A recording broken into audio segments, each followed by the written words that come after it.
శ్రీపాదరాజం శరణం ప్రపంచే. అధ్యాయం 9. ఈ అధ్యాయం పారాయణం వలన ప్రారంధ కర్మలు పోవును. ఆనాడు గురువారం, సూర్యోదయ సమయం. గురుహోర నడుస్తున్నది. శ్రీ తిరుమలదాసును నేనును ధ్యానస్థలమై ఒకే గదిలో ఉన్నాము. సన్నటి సూర్యకాంతి కిరణ రూపంలో మా గదిలోకి ప్రవేశించినది. ఆశ్చర్యంలోకెల్లా ఆశ్చర్యం. ఆ సన్నటి సూర్యకిరణమందు శ్రీపాద శ్రీ వల్లభుల వారి రూపాన్ని ఇద్దరము చూసినాము. సూర్యకాంతి మా గదిలోనికి ప్రసరించగానే మేము ధ్యానం నుండి ప్రకృతిస్థులమైనాము. పరమ పూజనీయము, అత్యంత మంగళప్రదము అయిన శ్రీపాద శ్రీ వల్లభుల వారు 16 సంవత్సరముల వయసులో ఉన్న రూపమును దర్శించగలుగుట నిశ్చయముగా పరమప్రభువుల అవాజ్య కారుణ్యము చేత మాత్రమే జరిగినది. క్షణకాలము దర్శనమిచ్చి ఆ దివ్యమంగళ రూపము కనుమరుగైనది. శ్రీ ప్రభువులు వారికి నైవేద్యముగా ఉంచిన శనగలు మాత్రము ఆ కిరణ ప్రసారముచే లోహఖండములుగా మారిపోయినవి. ఇది ఆశ్చర్యకరమును బాధకరముగాను కూడా ఉన్నది. శ్రీ ప్రభువుల వారి దర్శనము వారి అనుగ్రహ సూచకమనుకొనిన శనగలు లోహఖండములుగా మారుట వారి ఆగ్రహ సూచకముగా అని మా మనసులో మదనపడసాగితిమి. అప్పుడు శ్రీ తిరుమలదాసు ఇట్లు చెప్పనారంభించెను. నాయనా శంకరభట్టు, ఈరోజు మధ్యాహ్నము నా ఆతిథ్యమును స్వీకరించి నువ్వు కురుపురమునకు ప్రయాణము కావచ్చును. శ్రీ దత్తప్రభువుల అనుజ్ఞ అయినది. గురువారం మిట్ట మధ్యాహ్నము సమయమునందు దత్తక్షేత్రములందు దత్తప్రభువులు భిక్ష చేయుదురు. ఇది ఎంతయో శుభప్రదమైన కాలము. అంతటా నేనిట్లంటిని, అయ్యా, ప్రతిరోజు శ్రీ దత్తప్రభుని నామస్మరణతోనూ దత్త కథా ప్రసంగములతోనూ గడుపుచుంటిమి. ఈ రోజున నైవేద్యము కొరకు ఉంచిన శనగలు లోహఖండములుగా మారుట బాధకరముగానున్నది. నా సంశయములను బాపి కృతార్థుని చేయు ప్రార్థన. అంత శ్రీ తిరుమలదాసు ఇట్లు చెప్పతొడగెను. నాయన, కొన్ని శతాబ్దముల తర్వాత కలియుగము ముదిరిన తర్వాత నాస్తికత్వము ప్రబులను. నాస్తికత్వమును నిర్మూలించి ఆస్తికత్వమును తిరిగి నెలకొల్పటకు శ్రీ ప్రభువులు చిత్ర విచిత్రములైన లీలల ద్వారా జీవులను అనుగ్రహించెదరు. భవిష్యత్తులో దత్తప్రభువులు చేయబోవు ధర్మ సంస్థాపన కార్యక్రమములన్నిటికీ బీజరూపమును శ్రీపాద శ్రీ వల్లభ అవతారములో వారు అనుగ్రహించెదరు. ఖనిజములో చైతన్యము నిద్రాణ స్థితి. ఖనిజ స్థితిలో అంతరలీనంగా ప్రాణముండును. ఖనిజములు రకరకముల రసాయనిక ప్రక్రియల వలన ప్రాణము ఉద్భవించును. ప్రాణములో మానసము అంతర్లీనముగా నుండును. ప్రాణరూపంలో చైతన్యము అర్ధ నిద్రాణ స్థితి. దీనిని నీవు వృక్షములో స్పష్టముగా చూడగలవు. మత్తు పదార్థము తీసుకున్న మనుజుడు తన శరీరమునందు ఈ స్థితిని అనుభవించును. ప్రాణశక్తి రూపమున అభివ్యక్తమైన తత్వము పరిణామము చెంది వికాసము చెందిన దశలో మనసు ద్వారా పనిచేయుటను నేర్చుకొనును. ఈ స్థితిని జంతువుల్లో చూడగలవు. జంతువు పూర్తి వికాసము చెందిన దశలో మనుషుడు నివసించుకొనును. మనస్సు తన యొక్క సంపూర్ణ శక్తితో పనిచేయును. అయితే మనస్సునకు అతీతమైన అతి మానసముండును. అది అంతర్లీన స్థితిలో నుండును. మానవుడు యోగము ద్వారా పరిపూర్ణ మానవుడగును. అతడు మూలాధారమున పడియున్న చైతన్యమును సహస్రారమును కొంపోయి సవికల్ప నిర్వికల్ప స్థితులను కూడా పొందగలిగి పరంజ్యోతి స్వరూపుడైన శ్రీ గురునితో తదాత్మ స్థితి అనుభవించుచుండును. ఆ స్థితిలో అనిర్వచనీయమైన ఆనందమును పొందుచుండును. అయితే అతడు మహాసంకల్పం అనుసరించి నడుచుకొనును. అందువలన అతనికి కర్మబంధములంటవు. ఆ మహాసంకల్ప స్వరూపం మాత్రము అచింత్యము, ఊహాతీతము, మహాప్రచండమైన వేగము కలది. అతి మానసము కేవలము శ్రీ ప్రభువుల వారిది. ప్రతి క్షణమును కోట్ల కొలది ప్రార్థనలను శ్రీ ప్రభువులు స్వీకరించెదరు. ధర్మబద్ధమైన ప్రతి ప్రార్థనకు వారు ఉత్తరమిచ్చెదరు. బాధ నివారణ చేసెదరు. ధర్మబద్ధమైన ప్రతి కోరికను సఫలము చేసెదరు. మానవుని మానసము యొక్క వేగము తాబేటి వేగమైన వారి అతి మానసము యొక్క వేగము మహాప్రచండము, ఊహాతీత వేగము అయినది. కాంతి స్వరూపము వేగము కూడా వారి అతి మానస వేగమునకు సరికాదు. మానవుడు కానీ మరే ప్రాణి కానీ చేయు ఏ చిన్న ప్రార్థన అయినను అసంఖ్యాకములైన వారి తేజోపుంజములను చేరి తీరవలసినదే. సమస్త దృశ్యాదృశ్య శక్తులకును వారే ఆధారము. వారి లోకమునందుండు ప్రకాశము వారి తేజోమయ శరీరం నుండి వెలువడే కిరణపుంజమే గాని వేరు కాదు. అది కోటి కోటి సూర్యప్రకాశము, అనేక కోటి బ్రహ్మాండముల వెలుగుచున్న కోటాను కోట్ల గ్రహ నక్షత్రాదుల సమూహము యొక్క సంయుక్త ప్రకాశము కూడా. వారి తేజస్సునందు సూర్యుని ముందు దివిటి వలె నుండును. ఆయన ఇదే శ్రీ పాదశ్రీ వల్లభుల వారి అసలు శిశుల తత్వము, అనంత శక్తి, అనంత జ్ఞానము, అనంత వ్యాపకత్వము కలిగిన ఈ నిర్గుణ నిరాకార స్వరూపము సృష్టియందు తనకు గల అవాజ్య అనంత కరుణతో సగుణ సాకారముగా మనుష్య రూపంలో శ్రీపాదుల వారి రూపంలో దర్శనమిచ్చుచున్నది. దీనిని గ్రహించుటకు మానవునికి పరిపూర్ణత్వం సిద్ధించవలెను. మానవునిలో దైవం వైపునకు పరిణామము అనివార్యమైనట్లనే దైవం కూడా తన యొక్క అనంత పరిమితులను కుదించుకుంటూ వచ్చి క్రిందనున్న స్థితిలోనికి దిగివచ్చుచుండును. దీనినే అవతరణమని అందురు. ఇది నిరంతరముగా జరుగు ఒకానొక యోగ ప్రక్రియ. సత్యము ఒకసారి సృష్టిలో ప్రతిష్ఠించబడిన ఎడల అది స్వతసిద్ధముగా ప్రయత్నరహితముగా పనిచేయుచుండును. సత్య జ్ఞానానంత స్వరూపులైన శ్రీపాదులు అనేక దివ్య సత్యములను సృష్టిలో ప్రతిష్ఠించ సంకల్పముతో వచ్చిన దివ్య భవ్య అవతారము. వారు సాక్షాత్తు దత్తప్రభువులు. అంతటి నేను ఇట్లాంటిని అయ్యా మీతో మాట్లాడుకోలేదని ఎన్నో కొత్త కొత్త సంగతులు తెలియచున్నవి. శ్రీ గురుస్వరూపం అంతుచిక్కటము లేదు. వారి ఈ దివ్య భవ్య చరిత్రను ఎట్లు లిఖింపవలెనో, ఏ వ్యాఖ్యానములతో రాయవలెనో తెలియటం లేదు. మీరు సత్యమును ప్రతిష్ఠించుట అని చెప్పిరి. నేను విగ్రహ ప్రతిష్టల గురించి వింటిని కానీ సత్యమును ప్రతిష్ఠించటను వినలేదు. నా యందు దయవుంచి వివరించు ప్రార్థన. అంతటి తిరుమలదాసు ఇట్లా నేను అయ్యా శంకరభట్టు, నీవు శ్రీవారి దివ్య చరిత్రను వ్రాయుటకు సంకల్పింపబడిన వాడవు. నీవు తారసిల్లిన శ్రీపాద భక్త పరమాణువులు అనుభవములను వారు చెప్పు విషయములను లిఖించుము. నీ వ్యాఖ్యానములు అనావశ్యకములు. శ్రీవారి చరిత్రము శ్రీవారే నీ లేఖిని ద్వారా వ్రాయించుకొందురు. అంతకు మించి నీవు ఆలోచించుట వ్యర్థము. మానవుడు రకరకముల భోజన పదార్థములను తీసుకొనును. అవి వాటంతటి అవియే జీర్ణమై మానవునికి శక్తినిచ్చుచున్నవి. ఈ ప్రక్రియ యందు మానవుని ప్రేమేయము కానీ ప్రయోజకత్వము కానీ లేవు. మానవుడు భోజనము సంపాదించుకొనుట వరకే వాని బాధ్యత. ఆ తర్వాత తిన్న ఆహారము పచనమై శక్తినిచ్చుట ఆరోగ్యవంతమైన శరీరం యొక్క విధి. అనగా భోజనము సంపాదించుకొనుట అనున్నది నీకు విధించబడిన కర్తవ్యము. తిన్న ఆహారమును పచనము చేసి శక్తిని అందించుట శరీరం యొక్క కర్తవ్యము. మానవునికి మనసు ఉన్నది గనక ఎక్కువ స్వతంత్రం అనుభవించుచున్నాడు. కావున తప్పు ఒప్పు రెండూ చేయు అవకాశం ఉన్నది. అయితే శరీరమునకు ఆ స్వేచ్ఛ లేదు. అది తిన్న ఆహారమును పచనము చేసి శక్తిని అందించవలసినదే. ఇది తిన్నవానికి ఇష్టమునను లేకునను ప్రయత్నరహితముగా జరిగిపోవు ఒకానొక స్వతసిద్ధ కార్యము. అనగా శరీరమునకు విధి నిర్ణయించబడినది. దానికి సంబంధించిన సత్యము ప్రతిష్ఠించబడినది. సత్యము వలన జరుగు కార్యము అప్రయత్నముగాను మన సంకల్పముతోనూ ప్రమేయము లేకుండా ఉండును.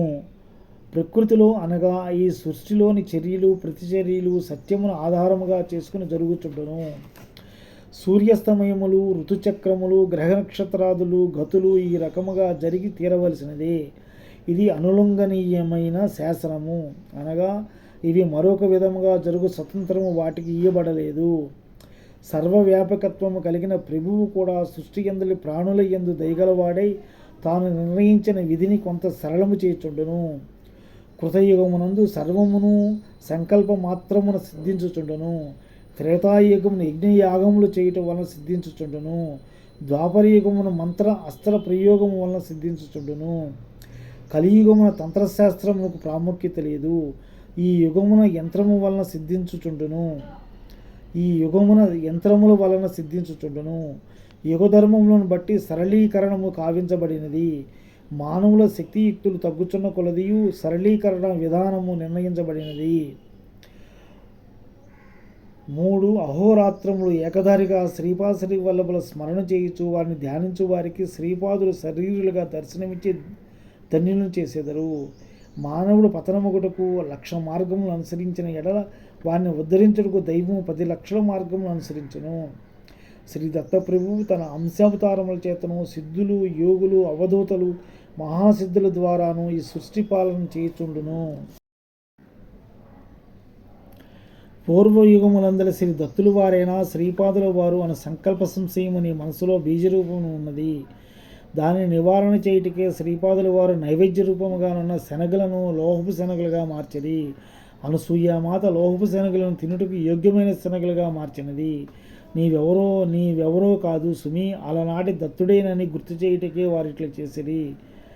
నేనెవరనో కాదు సుమి, అలనాటి దత్తుడనే నన్ను గుర్తు చేయుటకు వారిట్లా చేసిరి. ఇంకొక రహస్వార్థము కూడా ఉన్నది. నీ జాతకమునందు గురుడు జబ్బు స్థానంలో ఉన్నాడు. గురుగ్రహమునకు శనగలతో సంబంధం ఉన్నది. గురుగ్రహం వల్ల నీకు సంభవించదలిచిన విపత్తులు బీజరూపంలో ఉన్నవనియు వాటిని ఎంతమాత్రం మొలకెత్తులకు వీలులేని లోహపు స్వరూపముగా మార్చిదనియు శ్రీవారు ఈ సంకేతమున నీకు తెలియజేసిరి. శ్రీపాదుల వారు తమ దివ్యమానసంలో వీక్షించిన వస్తువు ఏదియు సృష్టిలోనికి రాదు. వారు తమ దివ్యమానసంలో వీక్షించని జీవి ఏదియు ఈ సృష్టిలోనికి వచ్చే అవకాశమే లేదు. ఇది పరమసత్యము. సత్యవస్తువునకు సంబంధించిన జ్ఞానము సుప్రతిష్ఠితమై ఉండుట వలన ఆ జ్ఞానమును పొందిన వారందరూ ఈ లోకము నుండి అంతర్ధానమైనను నష్టము వాటిల్లదు. ఆ జ్ఞానమును పొందుటకు యోగ్యత కలిగిన మానవుడు ఈ సృష్టిలోనికి వచ్చినప్పుడు జ్ఞానము స్వయముగా అతన్ని వరించును. దైవశక్తులు, చిరంజీవులైన మునులు, అవతార పురుషులు అందరూ అవినాశ తత్వముకు చెందినవారు. మానవులు వినాశతత్వముకు చెందినవారు. అవినాశతత్వము యొక్క జ్ఞానము, స్థితి, శక్తి, గతి ఈ విధముగా ఉండి తీరవలనని నియమేదియూ లేదు. అయ్యేది స్వేచ్ఛాతత్వము. అది పరిపూర్ణము. అది అత్యంత ప్రాచీనము మరియు అత్యంత నవీనము. కారణము లేని కార్యము జరుగుటకు వీలు లేదు. సర్వకారణములకును సర్వకార్యములకును ఏకైక తత్వం ఆధారము. అది అన్నింటికీ అతీతము. అదే దత్తతత్వము. శ్రీ దత్తప్రభువు తన సంపూర్ణ కళలతో కలియుగమున ప్రప్రథముగా శ్రీపాశ్రీ వల్లభులుగా అవతరించిరి. శ్రీ పీఠికాపురములోనే అవతరించిరి. అటువంటి శ్రీపాశ్రీ వల్లభులు వారిని గురించి వర్ణించి చెప్పుటకు 1000 శిరస్సులు కలిగిన ఆదిశేషునికి కూడా అసాధ్యము. నాయన శ్రీపాశ్రీ వల్లభులు తరచుగా తాము శ్రీ నృసింహ సరస్వతిగా అవతరించదమని సెలవిచ్చి ఉన్నారు. హిరణ్యకశిపుడు అతి విచిత్రమైన వరములను పొందెను. వాడు మరణించుటకు అసాధ్యమని అనిపించెను. అయినను ఇచ్చిన వరములకు భిన్నము కాకుండా అత్యంత ఊహాతీత విధానమున నరసింహావతారము హిరణ్యకశిపును హతమార్చినది. పరమభక్తుడైన ప్రహ్లాదులను కాచి రక్షించినది. ప్రహ్లాదుడు స్తంభంలో కూడా తన స్వామిని ఉన్నాడని వచించెను. స్వామి స్తంభం ద్వారా ప్రకటితమయ్యను. అసలు దైవము ఉన్నాడా లేడా అనే సంశయముల కలియుగంలో మెండుగా నుండును. కలియుగ హిరణ్యకశిపులు మదమునడుచుటకును ప్రహ్లాదుని వంటి భక్తులను కాచి రక్షించుటకును శ్రీ దత్తప్రభువు అవతరించింది. భగవంతుడు ఉన్నాడని రుజువు చేయుట నరసింహావతార విశిష్టత. దైవదూషణ చేయి వారి మదము అనుచుట, దైవభక్తులను కంటికి రెప్పలా కాచి రక్షించుట అను 2 ప్రధాన ఉద్దేశములతో ఈ సృష్టిలోనికి వచ్చిన దత్తుని అవతారములే.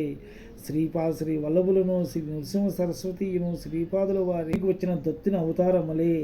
శ్రీ వల్లభులను, శ్రీ నృసింహ సరస్వతియును. శ్రీపాదుల వారికి సాధ్యాసాధ్యములు ఏమీ లేవు.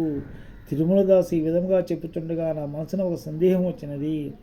నేను ఊర్జపత్రముల మీద శ్రీపాశ్రీ వల్లభుల చరితామృతము వ్రాయిచుంటిని. భవిష్యత్తులోని జనులు ఎటువంటి పత్రముల మీద వాటిని వ్రాయుదురో కదా. శాలివాహన శకము ప్రస్తుతం వ్యవహారము జరుగుతున్నది. భవిష్యత్తులో హోణశకము ప్రాచుర్యము వహించునని శ్రీపాదుల వారు సెలవిచ్చారట. అసలు శ్రీకృష్ణ నిర్యాణం ఎప్పుడు జరిగినది? ఈ కలియుగమున ఏ రోజున ఎన్ని ఘటికలు ఎన్ని విఘటికలను ఆరంభమైనది? భవిష్యత్తులోని జనులు వ్యవహరించు కాలగణనము ప్రకారము భవిష్యత్తులో వారు ఉపయోగించు పత్రము మీద శ్రీపాదుల వారి ఈ విషయములను వ్రాసి ఇచ్చిన నేను శ్రీపాశ్రీ వల్లభులను కేవలం దత్త అవతారముగా నమ్మేదను అనుకుంటుని. నాలోని ఈ సందేహములను తిరుమలదాసుకు చెప్పకుండా నేను మధ్యలో వారు చెప్పుదాన్ని ఆలకించు భంగిములను కనబరుచుచు చిరునవ్వును నవ్వుచు ఈ లోహపు శనగల వైపు చూచుంటిని. ఇంతలో తిరుమలదాసు గొంతుకు బొంగురు పోయెను, మాట మాట్లాడుటకు శక్తి లేకపోయెను. శ్రీపాదుల వారి చరిత్రను ఆలకించుచున్న నేను వినలేనంత భయంకరమైన ధ్వనిని వింటిని. ఆ భయంకర ధ్వనిని విన్న తర్వాత నాకు ఏ శబ్దములను వినలేనంతటి బ్రహ్మచముడు సంప్రాప్తించినది. ఆహా, క్షణంలో నేను చెవిటివాడుగాను తిరుమలదాసు మోగవాడిగాను మారిపోయితిని. తిరుమలదాసు ఏదో చెప్పుటకు ప్రయత్నించునను మాటను వచ్చుట లేదు. నేను వినదలుచుకున్నను ఎంతటి చిన్న ధ్వని కూడా వినిపించటం లేదు. అప్పుడు నేను ఇట్లు నా మనసులో చింతించేదని, రాకూడని సంశయం నాకు వచ్చినది. పరివేశనముగా చెముడు సంప్రాప్తించినది. కొంపదీసి ఇది నాకు శాశ్వతముగా వచ్చిన బహిరత్వము కానీ కాదు కదా. హతవిధి, ఇప్పుడు ఏమి చేయవలేను అనుకొనగా ఇంతలో నైవేద్యము కొరకు ఉంచబడిన లోహఖండములుగా మారిపోయిన శనగులు ఆంధ్ర భాషలో శ్రీపాదరాజం శరణం ప్రపంచాను ఆకారములో నిలిచినవి. వాటిపైన తెల్లటి చిన్న పత్రము కానవచ్చును. మేము చూస్తుండగా అది పెద్దదవుచుండెను. అది దీర్ఘచతురస్రాకారముగా తయారయ్యను. భూర్జపత్రము కంటే చాలా చాలా తక్కువ మందము కలిగి ఉండెను. అది ముట్టుకొనినప్పుడు మృదువుగా నుండెను. నలుపు రంగు కలిగిన వర్ణములు అత్యంత సుందరముగా లిఖింపబడుచుండెను. అవి ఈ రకముగా లిఖింపబడెను. లిపి తెలుగు భాషలో ఉన్నది. శ్రీకృష్ణ నిర్యాణము క్రీస్తుపూర్వము 3102 సంవత్సరమున ఫిబ్రవరి నెల 18వ తేదీన రాత్రి సమయం 2:27:30. ఇది ప్రమాదినామ సంవత్సర చైత్ర శుద్ధ పాడ్యమి, శుక్రవారము, అశ్విని నక్షత్రము, శ్రీకృష్ణ నిర్యాణానంతరము కలి ప్రవేశించినది. నాకు ముచ్చెమటలు పోయిసాగెను. నా శరీరమునందలి నీరంతయును స్వేదరూపమును బయటకు వచ్చుచుండెను. శరీరము కంపనము తీవ్రముగా ఉన్నది. శ్రీపాదుల వారు అదృశ్యముగా ఇచ్చటే ఉన్నారని నాకు రూఢి అయినది. నా మనమున ఏమి నా దురదృష్టము. నేను కురుపురమునకు చేరుట కలలోని మాట. శ్రీపాదుల వారు నరసింహ అవతారం ధరించినను సంహరించినను ఆశ్చర్యపోనవసరం లేదు. వస్త్రమును ఉతికి ఆరవేసిన విధముగా శంకరభట్టును ఉతికి ఆరవేయమని తిరుమలదాసుని వారు ఆజ్ఞాపించిన నేనేమి చేయగలను? ప్రభువు ఆజ్ఞాపించినతో తిరుమలదాసునను ఖచ్చితంగా బండకేస కుట్టి ఉతికి ఆరవేయను అని చింతించేదని. ఆత్మజ్ఞానులమని గొప్పలు చెప్పుకొని కొంతమంది గురువులు సాధారణంగా బ్రహ్మజ్ఞానములకు సంబంధించిన విషయములను తమ శిష్య పరిమాణములకు బోధించుతూ ద్రవ్యాపేక్ష చేత తమ శిష్యులను ప్రశంసలతో ముంచెత్తెదరు. అటులనే పలానా గురువు చేత ప్రశంసించబడినను అను అహముతో శిష్యుడు సంచరించును. ఇట్టి గురు శిష్యులు ఓహయులు దోషభూయిష్టులే. బ్రాహ్మణ కుల సంజాతుడైన నాకు రజకకుల సంభవుడైన తిరుమలదాసుచే బ్రహ్మజ్ఞానమును బోధింపచేయుట శ్రీపాదుల వారి చమత్కారము. పరిసరములనున్నవారు తమ రజక వృత్తిలో నిమగ్నమై ఉన్నవారే కానీ ఇటువంటి గహనతమైన విషయములను చర్చించువారు కానీ అవగాహన చేసుకొనగలుగువారు కానీ కారు. ఏది ఏమైనను నాకు శ్రీపాదుని వల్లభులే శరణ్యము. నేను తిరుమలదాసు వంక చూచితిని. అతని ముఖము ప్రసన్నముగా నుండి బ్రహ్మవర్చస్సుతో వెలుగొందుచుండెను. అంతటా నా మనసున తిరుమలదాసు బ్రాహ్మణుని మలిన మనస్కుడైన నేను రజకుడిని తోచెను. నైవేద్యముగా ఉంచబడి లోహరూపమున మారియున్న శనగ క్రమముగా యథారూపమును పొందినవి. శ్రీపాదుల వారు నన్ను మన్నించరని అర్థం చేసుకుంటుని. మరి కొంతసేపటికి తెల్లటి రంగులోనున్న ఆ పత్రం అంతర్ధానమయ్యను. తిరుమలదాసు ఇట్లా నేను, నాయన శంకరభట్టు, ఈ కలియుగము లోహయుగము, ఇదంతయును కల్మషములతో కూడి ఉండును. శ్రీపాదుల వారి ఆజ్ఞ మేరకు నేను శరీరమును చాలించిన తర్వాత కొంతకాలం హిరణ్యలోకమున ఉండి ఆ తదుపరి తిరిగి మరాఠా దేశమున శరీరధారిని కాక తప్పదు. అయ్యా, శ్రీపాదుల వారు మిమ్ములను కూడా శరీర పతనానంతరం మరి ఒక జన్మకు రావాల్సిందని ఆజ్ఞాపించిరా అనగా ఆ వృత్తాంతం సెలవిచ్చి నన్ను ధన్యుని చేయవలసిందని కోరుకుంటుని. తిరుమలదాసు ఇట్లా నేను, ఒక పర్యాయము నేను శ్రీపాదుల వారి మాతామహుల ఇంటికి ఉతికిన బట్టలను తీసుకుని పోయి తిని. సుమతి మహారాణి మేనమామ అయిన శ్రీధర అవధానులు గారు శ్రీపాదుల వారిని ఎత్తుకుని ఆడించుచుండేది. దత్త దిగంబర దత్త దిగంబర దత్త దిగంబర అవధూత అని వారు పాడుచుండేది. అప్పుడు శ్రీపాదుల వారు 2 సంవత్సరముల బాలుడు. వారు కేరింతలు కొట్టుచూ ఆడుచుండేది. ఆ దృశ్యము నయన మనోహరముగా నుండెను. అంతటా నేను శ్రీపాద వల్లభ దత్త దిగంబర అంటేని. శ్రీధర అవధానులు నా వైపు చూచిరి. అంతట శ్రీపాదుల వారు నృసింహ సరస్వతి దత్త దిగంబర అనిరి. తాము సాక్షాత్తు దత్తప్రభువులుగా గతంలో అవతరించితమనియు ప్రస్తుతం శ్రీపాద శ్రీవల్లభ నామమున తెరపై నున్నామనియు తెరమరుగైన తర్వాత నృసింహ సరస్వతిగా రానున్నామనియు శ్రీపాదుల వారు తమ దయ అయిన శైలిలో ఈ విధముగా బోధపరిచిరి. శ్రీపాదుల వారు, తాత, నేను నృసింహ సరస్వతిగా మరాఠా దేశంలో అవతరించదలిచితిని. తిరుమలదాసును కూడా మరాఠా దేశంలో రమ్మనుచుంటిని అనేది. శ్రీధరవధానులు వారి నోట మాట రాలేదు. అంతటా తిరుమలదాసు, నేను ఎప్పుడు ఏ రూపంలో ఏ జన్మంలో ఎచ్చటనున్నను నన్ను దయతో కనిపెట్టి ఉండవలసిన బాధ్యత తమరిది. నాకు మీ యొక్క బాలకృష్ణ రూపమునందు మక్కువ ఎక్కువ అంటేని. అప్పుడు శ్రీపాదుల వారు, తిరుమలదాసు, నీవు మరాఠా దేశమున ఘాడ్గే మహారాజు అనే పేరుతో రజక కులమున జన్మించదువుగాక. దీన దళిత దుఃఖితుల సేవలో పునీతుడు అయ్యేదువుగాక. ధీశిలా నగరమున సాయిబాబా నామమున యవన వేషమున నా యొక్క సమర్థ సద్గురు అవతారము రానున్నది. నీవు తప్పక యవన వేషమునున్న నా సమర్థ సద్గురు అవతారం యొక్క అనుగ్రహమును పొందేదువుగాక. నీకు బాలకృష్ణ రూపమునందు మక్కువ గనక గోపాల గోపాల దేవకినందన గోపాల అను నామమున జపించెదవుగాక. నీ మనోనేత్రం నందు సదా నీకు దర్శనమిచ్చేదను. నీ మనోనేత్రం నందు సదా నేను నీకు దర్శనమిచ్చేదను. నీవు ఈ శరీర పతనానంతరము కొంతకాలము హిరణ్యలోకమునందుండి ఆ పైన గాడ్గే మహారాజుగా లోకహితార్థము చేయము. ఇదే నీకు నా వరము, నా అభయము అని నన్ను దీవించిరి. శ్రీధరవధానంలో కొంతసేపటికి మామూలు స్థితిలోనికి వచ్చిరి. వారికి ఇది అంతయు అయోమయంగా నుండెను. ఇంతలో సుమతి మహారాణి వారి మేనమామను పిలిచెను. వారికి పూర్తిగా మాయ క్రమ్మి ఉండటి చేత తిరిగి శ్రీపాదుల వారిని సామాన్య బాలకుని వలె భావించిరి. అంతటని ఇట్లంటిని, అయ్యా, నాకు ఒక సందేహము కలదు. శ్రీకృష్ణుడు భగవద్గీతలో కర్మఫలములు అనివార్యములని సెలవిచ్చినారు కదా, వాటికి నియమ ఉల్లంఘనము కాకుండా శ్రీపాదుల వారు కర్మదంశము ఎట్లు చేసేదరు అని అడిగి తిని. తిరుమలదాసు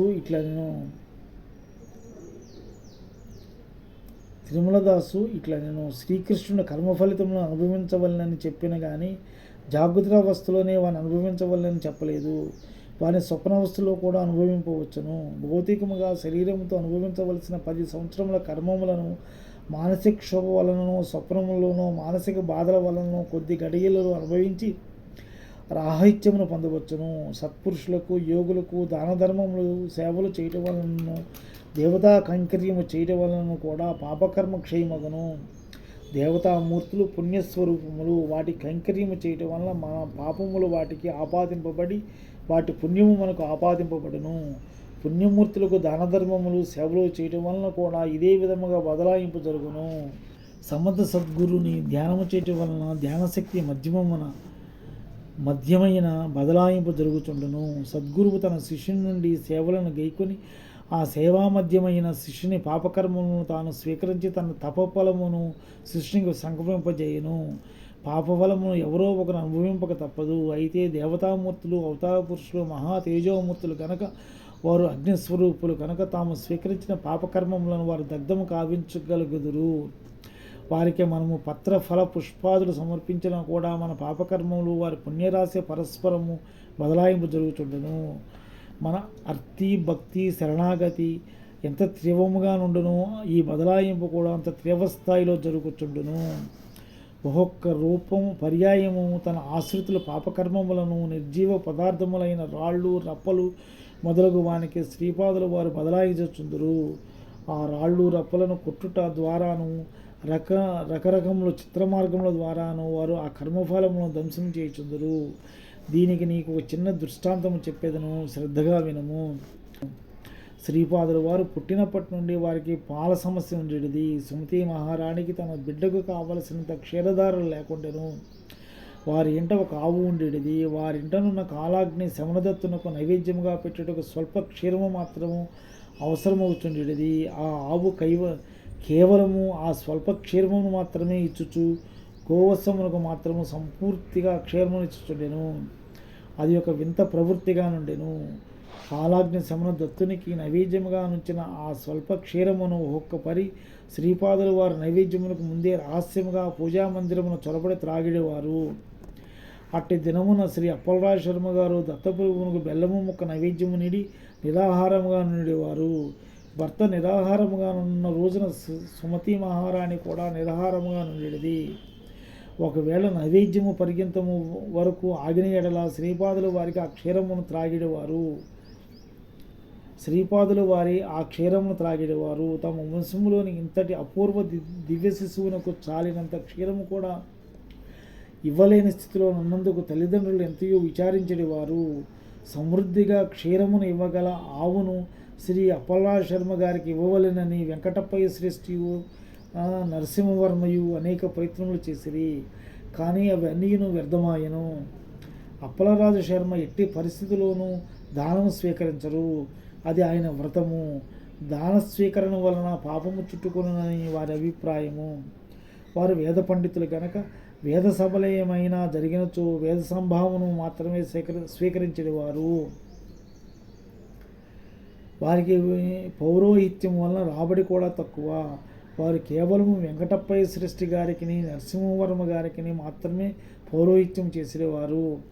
వారి ఇరువురు సామాన్యముగా పురోహితులకు ఇచ్చు ద్రవ్యము కంటే ఎక్కువగా ఇచ్చడి సాహసం చేసిన అప్పలరాజు శర్మ గారు కోపగించుకునేవారు. అప్పలరాజు శర్మ గారు తమ మామగారైన సత్య ఋషీశ్వరుల నుండి కూడా ఏమీ స్వీకరించేవారు కాదు. కార్తీక పౌర్ణమి నాడు సుమతి మహారాణి పుట్టినరోజు. ఆ రోజున మాత్రము బాపనారిలింట భోజనం చేసేవారు. అట్లే తమ జన్మదినమైన వైశాఖ శుద్ధ తది రోజున మామగారింట భోజనం చేసేవారు. కాలక్రమము శ్రీపాద జయంతి అయిన గణేష చతుర్థి నాడు కూడా బాపనారిలింట భోజనం చేసేవారు. కుటుంబం యొక్క ఈ దుస్థితిని తలంచుకుని సుమతి మహారాణి ఒకనాడు భర్తతో, నాదా, మా పుట్టినింట వారు స్థితిపరులే కదా, పైగా వారు కూడా నిష్ఠాగరిష్టమైన శ్రోతయ్య సంస్కారం గలవారు. శ్రీమంతులైన మా మల్లాది వారి నుండి గోవును ఒకదాన్ని స్వీకరించట్లో నాకు దోషమేమీ కనబడుటలేదు.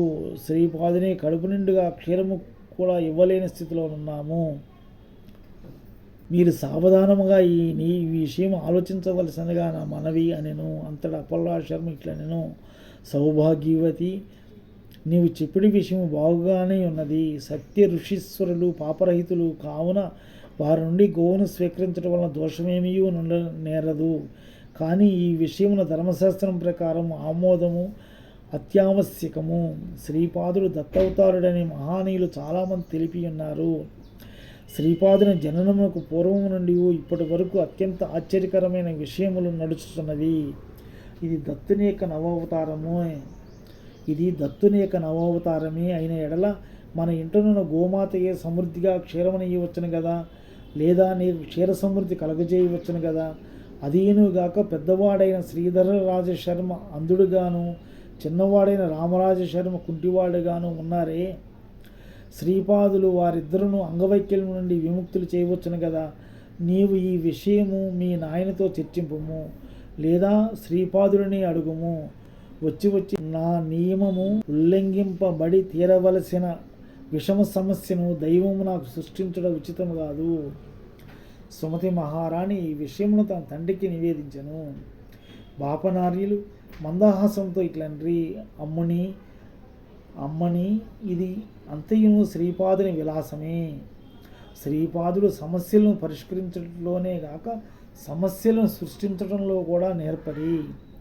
శ్రీపాదుడు దత్తుడేనని నేను యువదృష్టితో గమనించి తిని, మన ఇంట గో సమృద్ధి ఉన్నది. గోవునిచ్చుటకు నాకు సమ్మితమే గాక మహా ప్రదము.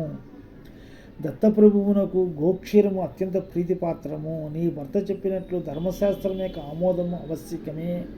ఆహా, ఏమి విధి వైపరీత్యము! మామ నుండి సొత్తును ఏ విధముగా చేజిక్కించుకొనవలనను అని పరిపరి విధములా ప్రయత్నించు జామాతలు లోకమున లెక్కకు మిక్కుడముగానున్నారు. అయినను నా అల్లుడు మాత్రము అగ్నిహోత్రముతో సమానము. అతని నియమమును భంగపరిచి యత్నించిన మనం వెర్రివాళ్ళమగుదము. సృష్టి అందలి పంచభూతముల నుండి స్పష్టమైన ఆమోదము లభించిన కానీ నీ భర్త ఈ గోదానమును స్వీకరింపడు. శ్రీపాదుడు తన అన్నలిద్దరిని అంగవైకల్యం నుండి విముక్తులను చేసినచో మీ కుటుంబముతో తనకున్న రుణానుబంధము తెగిపోవును. రుణ విముక్తుడైన దత్తుడు మీ ఇంట బిడ్డగా నుండజాలడు. జగద్గురువై లోకమునుద్ధరించుటకు బయలువెళ్ళుడును. అందువలన పొరపాటును కూడా నీవు శ్రీపాదుని వారి సోదరుల అంగవైకల్యమును పోగొట్టమని కోరకము. సర్వమును కాలాధీనమై ఉన్నది. ఆ కాలమున శ్రీపాదుని ఆధీనమై ఉన్నది. ఆ కాలము శ్రీపాదుని ఆధీనమై ఉన్నది. శ్రీపాదుడు సంకల్పించిన నీ క్షీర సమృద్ధి కలిగి తీరను. అయితే శ్రీపాదునితో నీకు రుణానుబంధము నశించును. రుణవిముక్తుడైన శ్రీ దత్తప్రభువు మనకు కుటుంబమునకు పరిమితుడుగాక గురుత్వమును వహింప గృహము నుండి పలాయనము చిత్తగించును. శ్రీపాదుడు సంకల్పించిన మీ ఇంటనున్న గోపు క్షీర సమృద్ధమై తన వింత ప్రవృత్తిని విడనాడి క్షీరమున సొంగను. అప్పుడు అసలు ఈ సమస్యలే తలెత్తదు. కావున నీవు కొంతకాలం ఊరిమి వహించము. దత్తుడు కల్పించిన ఈ విషమ సమస్యను దత్తుడే పరిష్కరించును అని పలికెను. అంతటి శంకరభట్టు, అయ్యా, శ్రీపాదుల వారి అన్నలిద్దరూ అంగవైకల్యంతో జన్మించుట గల కారణమేమి? దాని కుటుంబపరమైన కర్మదోషాలు ఏమైనా ఉన్నవా అని ప్రశ్నించాను. అంతటి తిరుమలదాసు ఇట్లైన, నాయన, శ్రీ దత్తాత్రేయుల వారు సాయం సంధ్యలో అవతరించింది. శ్రీపాదుల వారు ఉషకాలంలో అవతరించింది. రాబోవు శ్రీ నృసింహ సరస్వతి అవతారం మిట్ట మధ్యాహ్నము అభిజలగ్నమునందు జరుగును. దత్తలీలలు అగాధములు.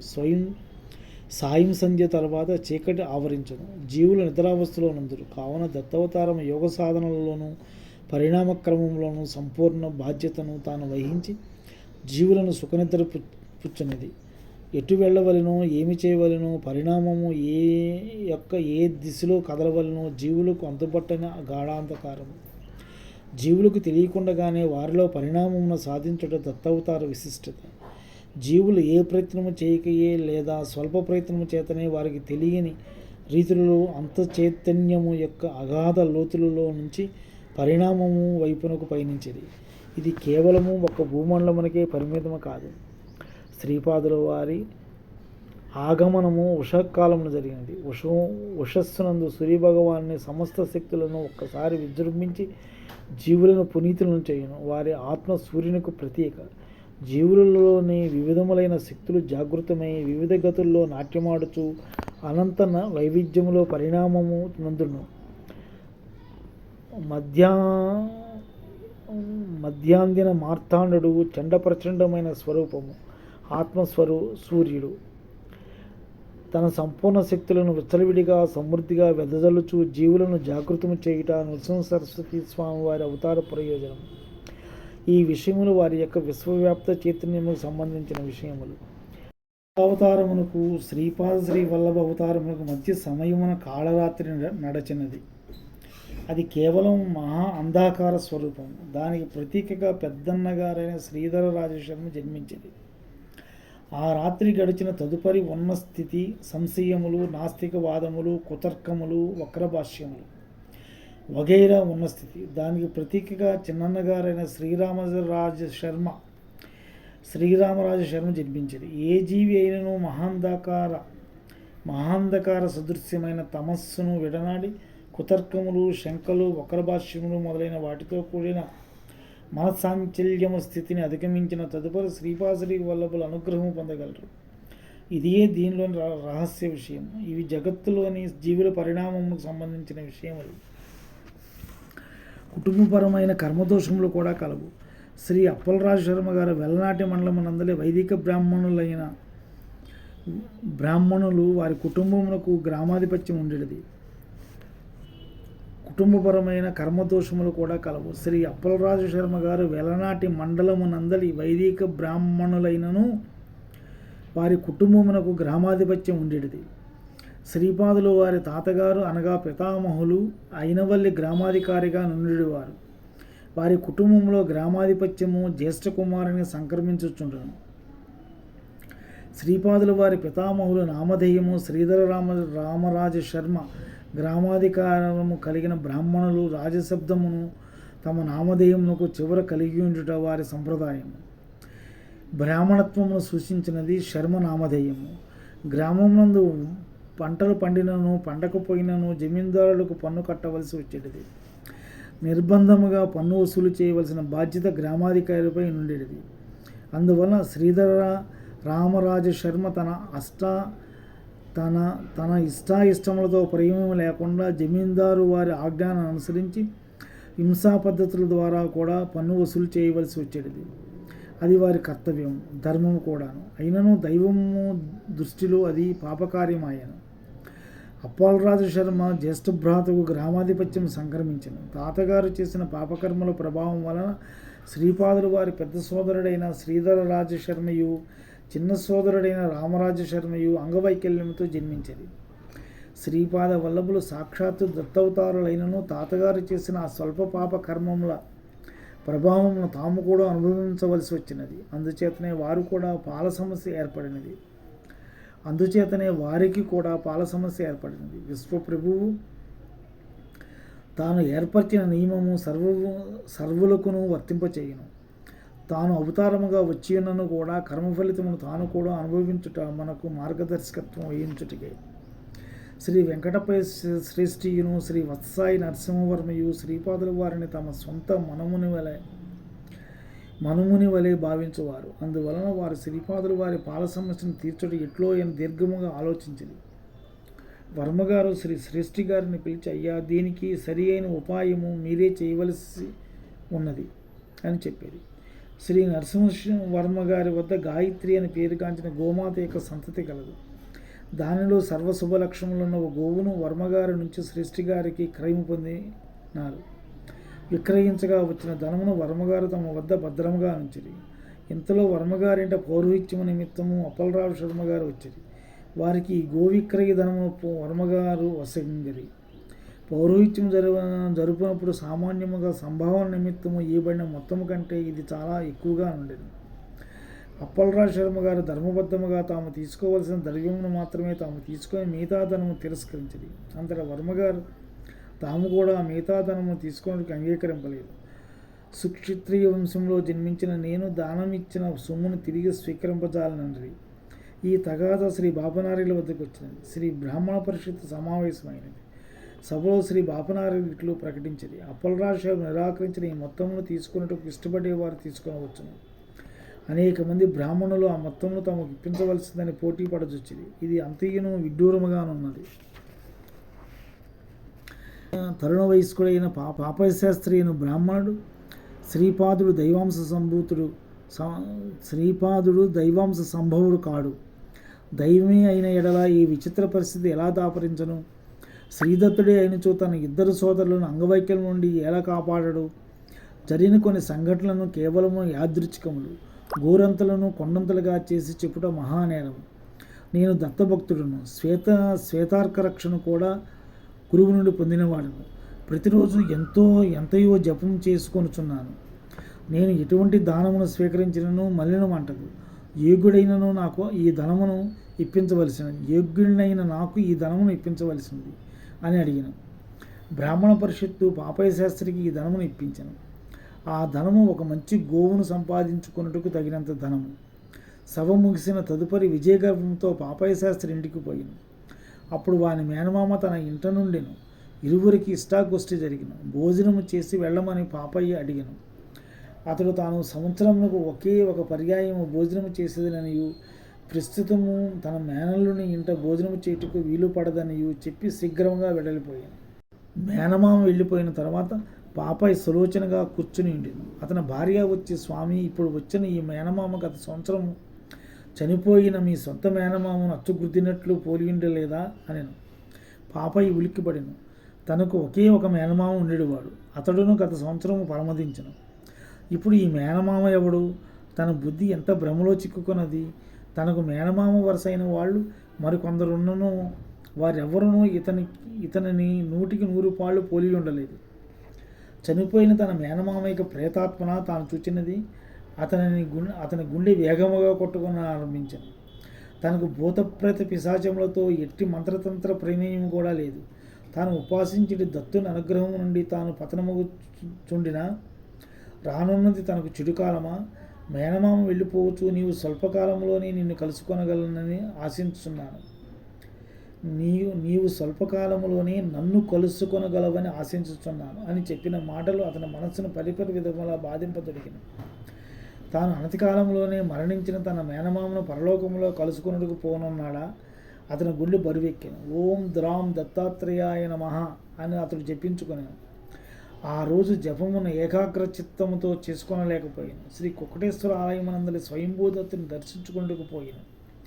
దత్తమూర్తిని ధ్యానింపదొడంగాను. ఆ ధ్యానంలో తనకు శిరస్సు లేని దత్తుడు కనిపించసాగాను. అతడు కూడా జపం చేసుకున్నటకు కూర్చున్నప్పుడు మనసు చంచలముగా నుండిను. అర్చక స్వామి ప్రసాదం ఇచ్చినప్పుడు ఆ ప్రసాదమంతి విషపూరిత కలశమును ముంచి ఇచ్చినట్లు తోచను. అర్చక స్వామి నవ్వుచూ ఏదో చెప్పుచుండెను. అయితే పాపయ్యకు మాత్రమే ఈ ప్రసాదము తిని తొందరగా మరణించుము అని వినిపించుచుండెను. పాపయ్య ఇంటికి తిరిగి వచ్చినప్పటికీ తన భార్య నుదుట కుంకుమ కనిపించదాయను. నేను బ్రతికొండగానే కుంకుమను నేల తీసి అని అతడు భార్యను గద్దించను. రూపాయి కాసంత కుంకుమ బొట్టును పెట్టుకుని ఉండగా భర్త తనను ఇట్లు గద్దించి మాట్లాడటం ఆమెకు వింతగా తోచను. పాపయ్యకు మనస్థిమితం తప్పినని ఏడి ప్రచారం వేగవంతమాయను. పీఠికాపురమున వదంతులు, పుకార్లు, విమర్శలు మెండుగా నుండెను. పాపయ్యకు మానసిక చికిత్స, భూత చికిత్స మొదలైనవి చేయబడుతుండెను. తనకు పిచ్చి జనులు, పిచ్చివాడు కూడా ఒకప్పుడు తర్కబద్ధముగా మాట్లాడుచుండెనని చెప్పుకోసాగాడు. పాపయ్య భార్యకు మంచి ఆలోచన వచ్చింది. అజ్ఞానవశ్యమున తన భర్త శ్రీపాదుని నిందించిన కుకర్మకిది ఫలితమని ఆమె తలపోసెను. నోరు లేని పాషాణమూర్తులైన దేవతామూర్తుల కంటే సశీరుడై దివ్యాంశములతో వెలుగొందు శ్రీపాదుని శరణుచుచ్చుట శ్రేయస్కరమని ఆమెకు తోచెను. ఆమె శ్రీపాదుని ఇంటికి వచ్చినది. వారిని ఎత్తుకుని ముద్దాడినది. ఏకాంత సమయం చూసుకుని వానితో తన యొక్క దురావస్థను తెలిపినది. శ్రీపాదుడు ఇట్లండ్రి, అత్త, ఇదంతా ఒక చిన్న సర్దుబాటుతో సమసిపోను. నీవు నాకు మాతృ సమానురాలువు గనక ఈ రహస్యము నీకు చెప్పుచున్నాను. నీవు ఎంతమాత్రము ఆలస్యం చేయక నూతన గృహమును నిర్మించుకున్నాము. నీవును మామయ్య వాస్తుపూజ చేసి నూతన గృహ ప్రవేశం చేసిన తదుపరి అంతయు స్థిమితపడను. శ్రీపాద తన్నిట్లో ఆజ్ఞాపించడని విషయమును ఎవరికీ తెలియనీక అద్దె ఇంటిలో ఉండుటిచే ఈ కష్టములు తమకు సంప్రాప్తించిననియు సొంత గృహములకు నిర్మాణం చేసుకుని తీరవలసిననియు తన వారితో చెప్పి ఒప్పించాను. పాపయ్యకి ఎవరో ఒక పాడుపడిన గొయ్యను భూదానముగా ఇచ్చింది. దాన్ని వెంటనే స్వయం ప్రయాసల కోర్చి పూడ్పించిరి. నూతన గృహ నిర్మాణంలోకి ఇంటిలోని ధన కనక వస్తువులన్నీ వెయ్యమాయను. కొంత రుణము కూడా చేయబడిన. కొండరాళ్లను తెచ్చి సకలములుగా చేసి గృహ నిర్మాణమునందు వాడేది. గృహప్రవేశం జరిగిన వెనువెంటనే పాపయ్య స్వస్థుడాయను. నాయన శంకరపట్టు, పాపయ్యకు మృత్యుదశ నడుస్తున్నది. దాన్ని అపమృత్యు సంకటము నుండి శ్రీపాదులు రక్షించరు. వానికి మానసిక క్షోభ, అవమానము, ధనవ్యయము మొదలైనవి కలిగించిన కర్మను ధ్వంసం చేసేది. అంతేకాకుండా పాపయ్య చెడు కర్మను కొండరాళ్లలోనికి ఆకర్షించి వాటిని సకలములుగా ఖండించడం ద్వారా పాపయ్య కర్మను నశింపచేసేది. కర్మధ్వంసములకు సిద్ధులు, అవధూతులు ఉపయోగించే సిద్ధ మార్గంలో చిత్ర విచిత్రములుగా ఉండను. స్వస్థుడైన పాపయ్యతో శ్రీపాదుడు ఇట్లాంటి, నీవు ఎంతటి బుద్ధిహీనుడువు, బుర్రలేనివాడువు. నీవు మనసారా ఆరాధించు దత్తుడు సశీరుడై నీ శ్రీపాదుడుగా నీ ఎదుటనే ఉండగా నా కూడా గుర్తించలేని అభాగ్యుడవు. కుక్కటేశ్వర ఆలయంలోని పాషాణ దత్తమూర్తిని నీ రక్షకుడని నీవు నమ్మితివి. దత్తుడైన నేను నీ పాపకర్మలు, సంశయములను, కొండరాళ్లను ఆకర్షించి వాటిని ఖండఖండములుగా చేయించి నీ కర్మను క్షయింపచేసి నీకు నూతన గ్రహమును కూడా ప్రసాదించితిని. నీవు సశీరుడివై ఉన్న ఈ దత్తుని యందు విశ్వాసం ఉంచిన ఎడల నీ సంస్కారములన్నింటినీ నా శరీరం పైకి ఆకర్షించి నీకు కర్మక్షేమం చేసి రక్షించేవాడను. భక్తుని యొక్క భావనను బట్టి దైవము అనుగ్రహించు ఫలముండును. ఈ లీల జరిగిన తర్వాత పాపయ్య శ్రీ వల్లభుల వారిని దత్తావతారులుగా గుర్తించింది. శ్రీపాదులు వారి పాల సమస్య శ్రీ శ్రేష్ఠి గారికి, శ్రీ వర్మగారికి బాధకరముగా నుండెను. వారు శ్రీ సత్య ఋషీశ్వరుల చింతకు వచ్చి, ఓ రాజర్షి, మీరు జనక మహారాజు వలె సంసారమునందుండి బ్రహ్మజ్ఞానులై బ్రహ్మమునందు లీనమై ఉన్నారు.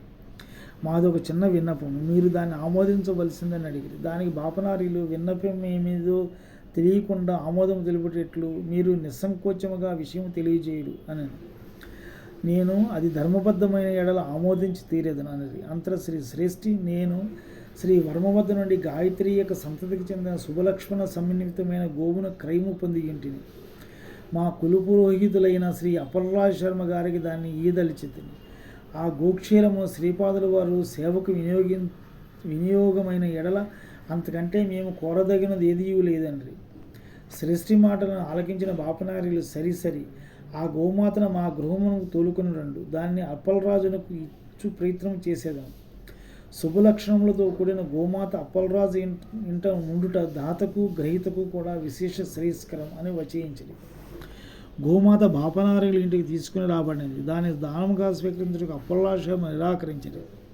హిమాలయములలో శతోపద ప్రాంతం అన్నది ఒకటి ఉన్నది. ఆ ప్రాంతము నుండి ధర్మరాజాదులు స్వర్గారోహణం చేసిరి. అచ్చట శ్రీ సచ్చిదానంద అవధూత అను మహాత్ములుండేది. వారి వయస్సు కొన్ని శతాబ్దములు. వారు కైవల్య శృంగమునందున శ్రీ విశ్వేశ్వర ప్రభువుల శిష్యులు. శ్రీ విశ్వేశ్వర ప్రభువులు తాము పీఠికాపురంలో శ్రీపాసరి వల్లభ రూపము అవతరించి ఉన్నామనియు తమ బాల్య రూపమును చూసి తరించవలసిందనియు శ్రీ సచ్చిదానంద అవధూతను శాసించిరి. శ్రీ అవధూత పీఠికాపురమునకు విచ్చేసిరి. శ్రీ బాపనారీలు వారిని ఆదరముతో స్వాగతించారు. శ్రీపాసరి వల్లభ రూపమునున్న శ్రీ దత్తప్రభువులను దర్శించి చరితార్థులయ్యి వారి యందు శ్రీ పాల సమస్య తేబడిన.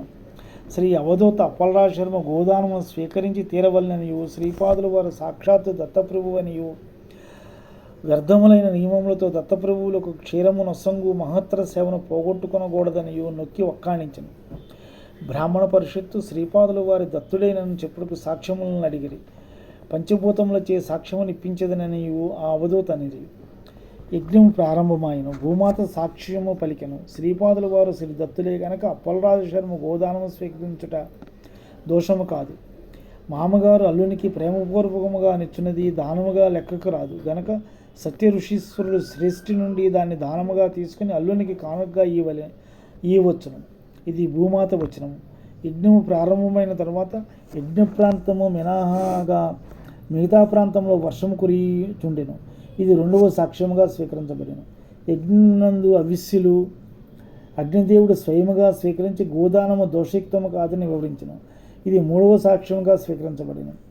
వాయువు యజ్ఞశాల మినహాగా మిగతా ప్రాంతం అంతటినీ తన ప్రతాపంతో గడగడలాడించను. ఇది నాలుగవ సాక్ష్యముగా స్వీకరించబడిన. ఆకాశం నుండి దివ్యవాణి వెలువడి శ్రీపాదులు సాక్షాత్తు దత్తప్రభువులైనని తెలియపరచను. పంచభూతకములు సాక్ష్యములు స్వీకరించిన తదుపరి అప్పలరాజు శర్మ గోదానమును స్వీకరించింది. గోదాన ఫలము సృష్టి గారికి దక్కినది. అందుచేత గోవు యొక్క ధరను నరసింహవర్మ అప్పలరాజునకు ఇచ్చినట్లు నిర్ణయించబడినది. ఈ విధంగా శ్రీ అవధూత సన్నిధిలో సృష్టి గారికి వత్ససాయి వారికి అపూర్వ పుణ్యము లభించినది. భవిష్యత్తులో కోకనదము అను పిలువబడు వాయుపురము అగ్రహారము కాకినాడ, శ్యామలాంబాపురము సామర్లకోట, శ్రీ పీఠకాపురము కలిసి మహాపట్నమగును. ఈ లోకమునందలి అన్ని దేశముల వారు, అన్ని జాతుల వారు, అన్ని సాంప్రదాయముల వారు ఏదో ఒక జన్మమున ఏదో ఒక రోజున పీఠికాపురమునకు వచ్చి శ్రీ స్వామిని దర్శించుకొందురు. శ్రీపాదుని చరిత్రము సంస్కృత భాషలో వ్రాయబడును. శ్రీపాద శ్రీ వల్లభ చరితామృతమను ఈ గ్రంథము శ్రీపాద వల్లభులచే ఆస్వాదించబడును. ఆ బూర్జీవపత్రములు ప్రతి శ్రీపాదుని సంకల్పమున అదృశ్య రూపమున శ్రీపాదుని జన్మస్థలమునకు అనేక నిలువు లోతున నిక్షిప్తమగును. వారి జన్మస్థలమునందు పాదుకా ప్రతిష్ఠ ఆలయ నిర్మాణము జరుగును. శ్రీపాదుల వారికి గోదానము చేయగలిగిన మహాపుణ్యశాలి వైశ్వశ్రేష్ఠుడైన వెంకటపయ్య శ్రేష్ఠి ధన్యుడు.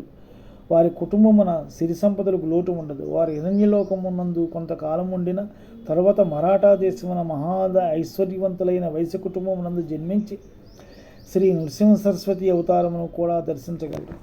నాయన శంకరభట్టు, ఈ గోదాన సత్యాది విశేష శుభప్రదము. నీవు కురుపురమునకు ప్రయాణము కావచ్చును.